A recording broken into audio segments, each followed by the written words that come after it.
This is Geoff, an aerodynamic expert with 20 years of experience. 90% of the effort is to beat the wind. If you're not aerodynamic, you're just not in the game, period. And this is me, an high-level amateur cyclist who's just trying to get faster. It's just to disappear this. So I recruited a full team of experts to help me find out what is faster between these 5 different kits and position. And the results are mind-blowing. How much percentage did I gain over there? We saw about a % improvement in your coefficient of resistance. This is huge. So it's massive. Stay until the end to find out. Hey guys, welcome back to the Quest for Speed. In today's video, we are back at the velodrome of Beaumont. We get to do some aero testing, something I've always wanted to do, something I've always dreamed of, to know my coefficient of drag. So without further ado, let's meet the expert that's going to give us so much knowledge today on aerodynamics and see if I can get faster on this episode of Quest for Speed.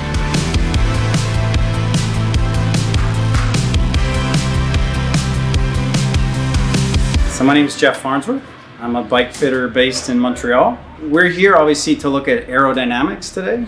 So one of the great things about the velodrome is you can really use it to test how your position is on the bicycle in terms of aerodynamics. We're in the bike lab so that our young athletes really have a leg up.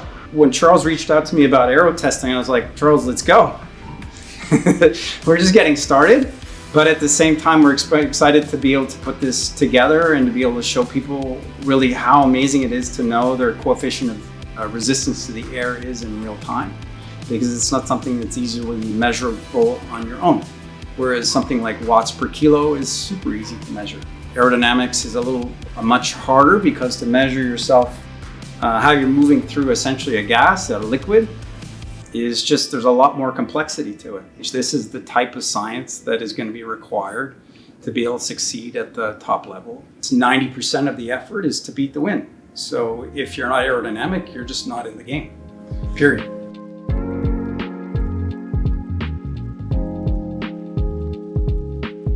All right, so the guys behind me are working on the bike. They're adding a few little add-ons to make sure that this technology of tracking my CDA actually works on the track. So right now they are using the facility of Cycling Canada. Let's go talk to them and see what they're doing. All right, Geoff, so you installed something on the back of my bike. It looks bulky, but what does it do actually? So what we got here is a battery so that we can keep our WASP powered. So all it is a transmitter to take information from your bike. So we're getting information from your speed sensor, from your power meter. They're going to be picked up by the WASP and relayed to the router of the computer.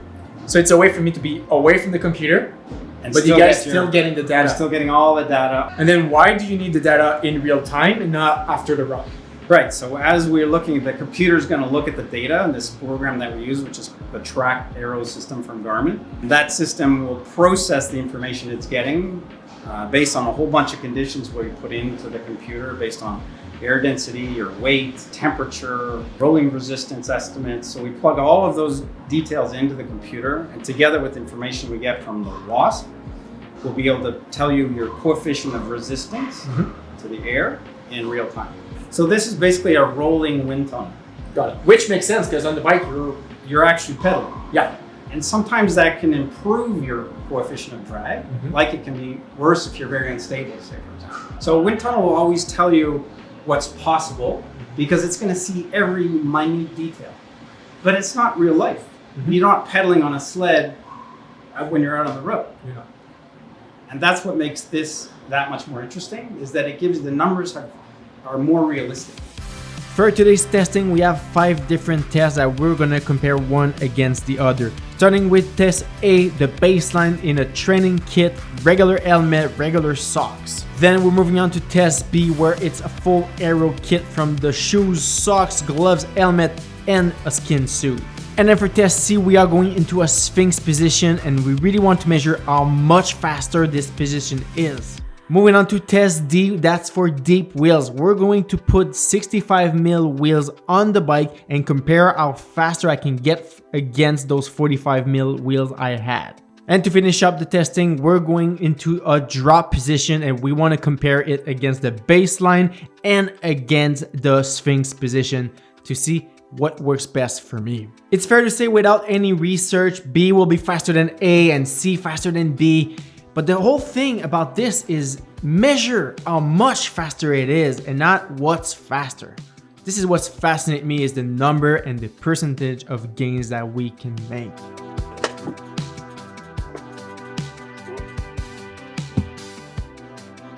Ils sont fresh, là, j'ai des envies du packaging.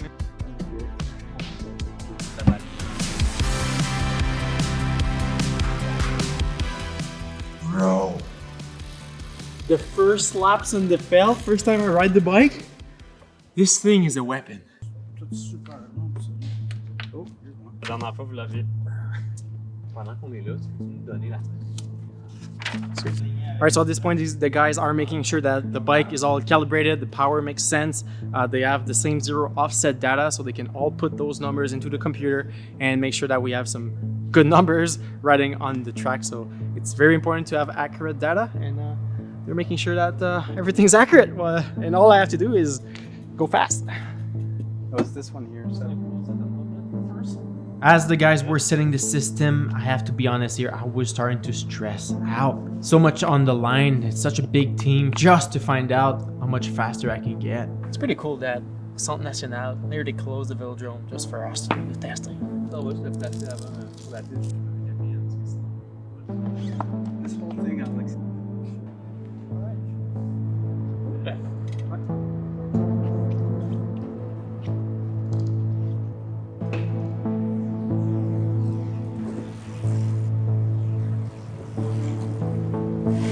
Sebastian asked me to stop. I was not too sure why. It's been only a few laps in. Surely some problem with the sensors. Good, ça marche. Ok.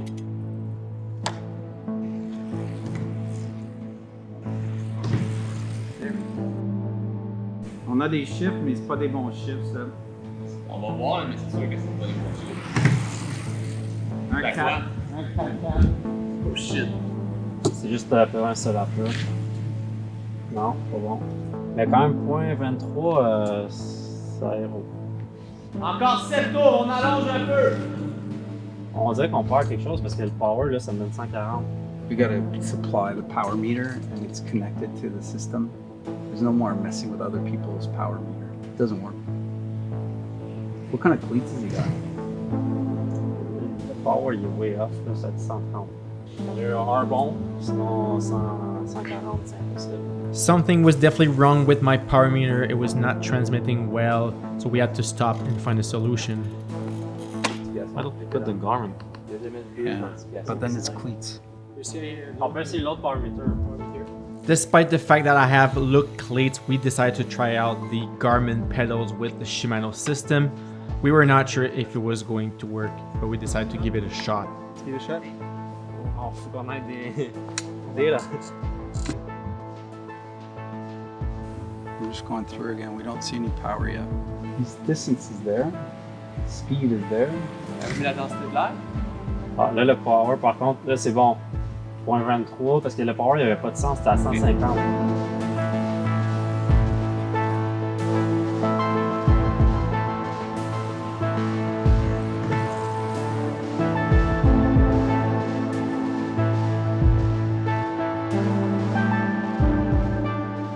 All right, so Geoff, It took us a little while to get the information, but we finally got some good data. Yeah. So we got some good laps there. and I gotta say here, it's the first time I ride look cleats with Shimano pedals, and it's very awkward, but it works. It worked. It works. So Well, you made it work.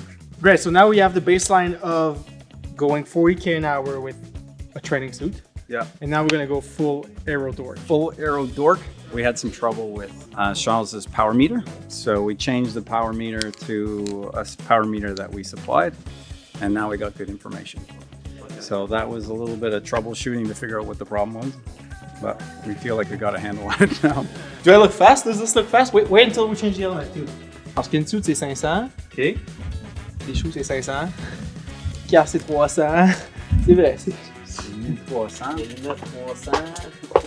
Alright guys, so for the full aero setup, it's a Rule 28 short sleeve, pretty long for me, so it's almost a long sleeve. Aero gloves, Aero socks, which are definitely UCI legal debatable height right now. Bont Aero shoes, Aero helmet, Aero bike. Are we talk about the Aero bike? I would say that this is probably one of the fastest bike on the market.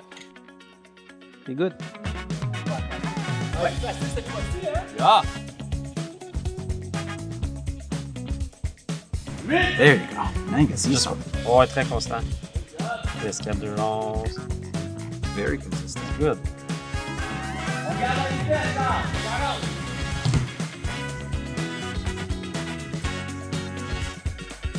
Yeah. 2.4. Fais du sens versus qu'est-ce qu'on avait avant. 2.4, 2.3. There it is. Yeah. 2, 3. That was a good one.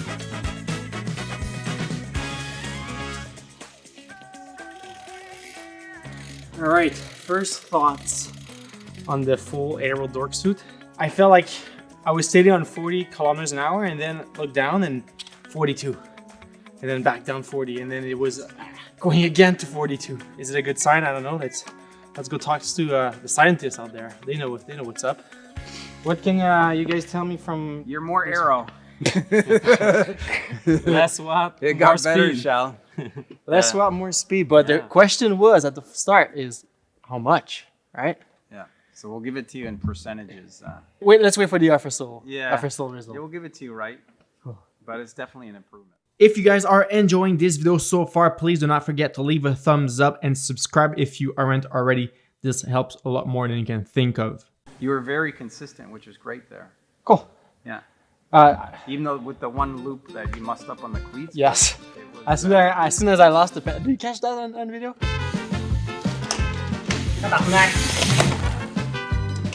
As soon as I lost the one pedal, I was not able to get it back. I lost a lap, but I guess you guys took that lap out of. we took it out. The one before and the one after because it affected the second one too. Got it. So let's make some changes and keep going. Cool. 'Cause we got enough data there to say that this is definitely better. Sweet. So obviously we've been on the hoods and I see already that you've got it set up for a comfortable setup in Sphinx. Yes. The whole key with this posture is you're trying to keep your elbow inside your quad. So you don't want to punch any kind of a bigger hole than you need. And you're trying to keep your forearm level with the ground. Level. So not here, Yep. not here, Level. level. Got So it. you're trying to disappear the forearm. So we're hoping that the way you did your fit, Should be at the such that the height of the bar is at a comfortable height that you can hold a neutral forearm or a flat forearm. Mhm. Sphinx is the name of the game on this one. How about the head? Should I bring it even more down? Comfortable Sphinx? Something I can But hold then for, I want you to drop your head down Yep. and then look up. Got it. Don't worry too much about the shrug at this point because we're not in an Aero. It's not a time posture. trial. Not a TT. Got it. So before and after arms and then and down and then look up. Yeah, it's sort of, you're in the game there. Perfect. Full. Try and feel like somebody's pulling you here.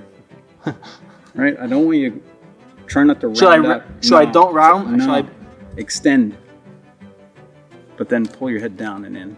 Yeah, right there. Okay. It's just to disappear this. Yep. And just try and, bring it in? Okay. just trying to keep that inside of that as best you Got can. it.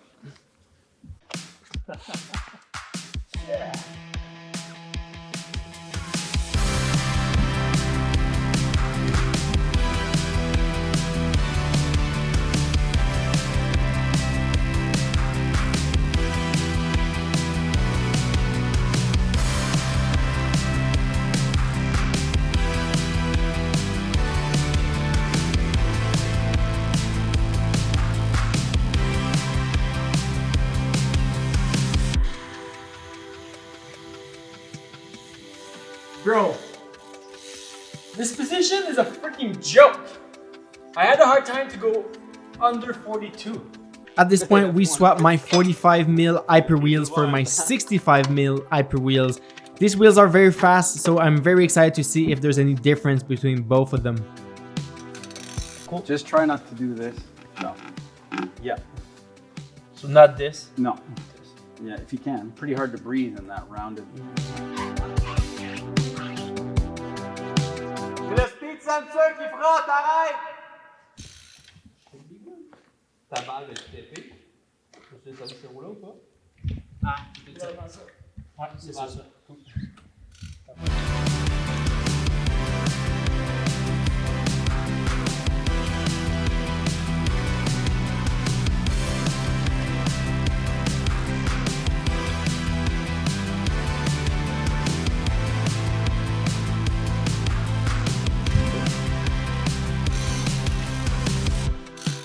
I did not feel any difference in terms of the wheels. Did the guys see any difference? That's what we're gonna go see.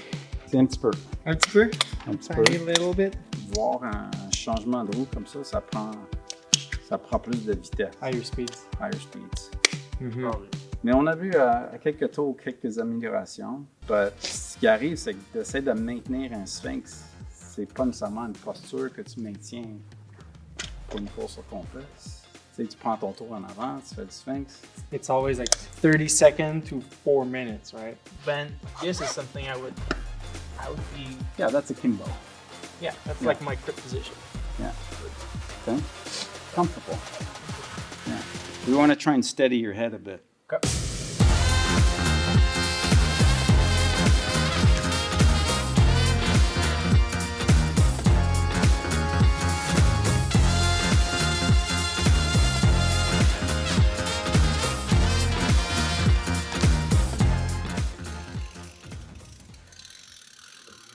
Did not felt any faster, slower. I don't know. That's what we're here. That's what we have these guys trying to figure out for me and you guys at home. All right, Geoff. So we finished our round of testing. This was quite fun. A great experience for me to do this with you guys. But now we need to talk about the numbers because we knew numbers were going to be great or better, but by how much? That was the question we were on the quest today. So first of all, we started with a regular basic, my favorite training kit. It's a tight jersey. Yeah, it was actually pretty fitted. It was flapping behind your neck A little bit, particularly. yes. Yeah. And then we went to the full Aero dork suit. We changed everything from shoes, skin suit, gloves, helmet. How much percentage did I gain over there? We saw about a 7% improvement in your coefficient of resistance. This is huge. So it's massive. Is that 7% also applied to power? Well, you can Power. look at it how you want. Okay. You can either generate less power, For that same speed? right, or you can just go faster. 7% gain, that would be 21 watts less for that same speed. Yep.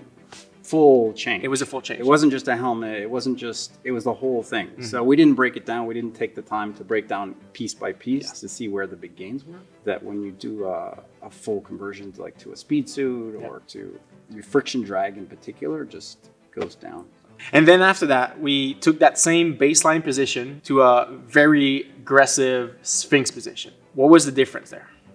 So we saw overall in total body position, we saw a 10% improvement in reduction in the amount of watts you have to produce. 10% improvement in your CDA, I should say. The one thing we noticed with the Sphinx position in particular is that it looked like it was a little bit less stable. Yes. So whether that means you need to build some muscle to hold that posture, but we just saw that you were less stable in that posture. Yeah. And now for the deeper wheels, we saw a reduction of 2.6% in drag, bringing the CDA all the way down to 0.256. Overall, we found that when you went to the drops, your CDA went up a little bit, but you're much more stable and it's much more sustainable posture for you, particularly right now. And the thought might be to practice holding Sphinx, trying to do a whole lap at the track, whatever it is, practicing that on your trainer such that you could hold that longer, because there would be a reduction in your coefficient of resistance if you're able to hold Sphinx longer, better, more stably. The problem with not being stable, what does this cause? It makes my body move, but why does it change the CDA that much? You're trying to punch a hole through a gyprock wall. Like you're Bugs Bunny and you're going through the wall. Yeah. And the question is always, how big a hole are you punching? You want it to be as small as possible. You want it to be the smallest hole you could possibly punch because it's going to hurt. Yes. Okay. So are you moving left and right?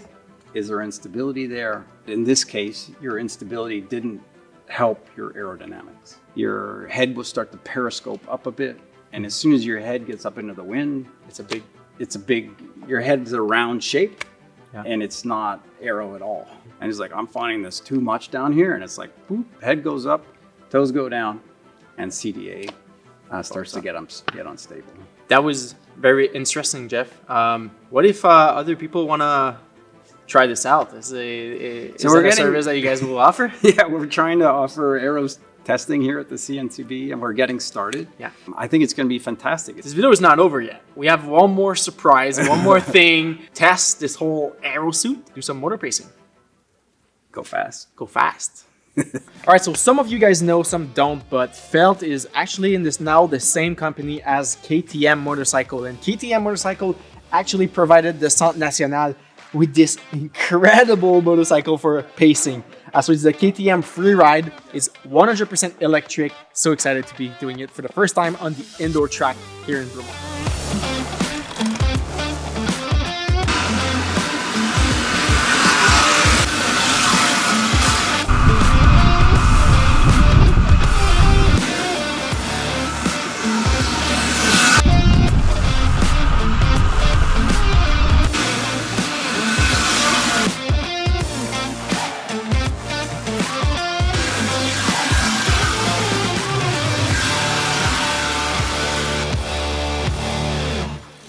What a way to finish this video.